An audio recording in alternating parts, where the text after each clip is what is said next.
Hi, വീണ്ടും ഞാനൊരു പരീക്ഷണം കൊണ്ട് വന്നതാണ്. ഇത് ഞാൻ കുറേ റീൽസിലൊക്കെ കണ്ടതാണ്. മാങ്ങ വെച്ചിട്ടുള്ള ഒരു പുഡിങ്.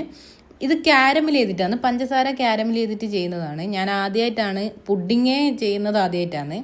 അപ്പോൾ എനിക്കിതിൽ വലിയൊരു പ്രതീക്ഷയൊന്നും ഇല്ലായിരുന്നു. അതുകൊണ്ട് തന്നെ ഞാൻ ഒറ്റൊരു മാങ്ങ എടുത്തിട്ടുണ്ടായിരുന്നുള്ളൂ. മാങ്ങ അധികം കുറേ സാധനമൊന്നും വേണ്ട. മിൽക്ക് മെയ്ഡ് ഉണ്ടെങ്കിൽ മിൽക്ക് മെയ്ഡ്, അല്ലെങ്കിൽ പഞ്ചസാര, മാങ്ങ, പാല് അതൊക്കെ ഇട്ടൊന്ന് അടിക്കുക. എന്നിട്ട് ഇതുപോലെ നമ്മൾ ക്യാരമൽ ചെയ്ത് വരിക പഞ്ചസാരേന. പക്ഷേ എൻ്റെ അടുത്തുനിന്ന് ക്യാരമൽ ചെയ്തത് കുറച്ച് നല്ലോണം ആയിപ്പോയി. ആ കളറ് കാണുമ്പോൾ തന്നെ മനസ്സിലായിട്ടുണ്ടാവില്ലേ. എന്നിട്ട് ഇതുപോലെ ഒരു ബൗളിലേക്ക് ആക്കി കൊടുക്കുക. പിന്നെ കുറച്ച് കോൺഫ്ലോർ ഒരു ബൗളിലേക്ക് എടുത്തിട്ട് അതിൽ പാലൊഴിച്ചൊന്ന് മിക്സ് ചെയ്തിട്ട്, എന്നിട്ട് ഇതുപോലെ ഒരു പാനിൽ വെച്ചിട്ട് മാങ്ങേൻ്റെ ആ മിക്സും കൂടി ഒന്ന് നന്നായിട്ട് ഒന്ന് ഇതാക്കി എടുക്കുക. എന്നിട്ട് ഇതിലേക്ക് ഒഴിച്ച് സെറ്റ് ചെയ്യാൻ വെക്കുക ഫ്രിഡ്ജിൽ. ഒരു 5-6 മണിക്കൂർ ഫ്രിഡ്ജിൽ സെറ്റ് ചെയ്യാൻ വെക്കുക.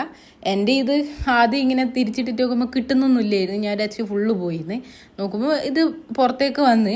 പക്ഷേങ്കിൽ ഈ ഒരു എക്സ്പ്രഷൻ കണ്ടാൽ മനസ്സിലാവും ടേസ്റ്റ് ഉണ്ടായിരുന്നോ ഇല്ലയോ എന്ന്. ഫുള്ള് ഫ്ലോപ്പായിരുന്നു, അത്രക്കും മോശമായിരുന്നു.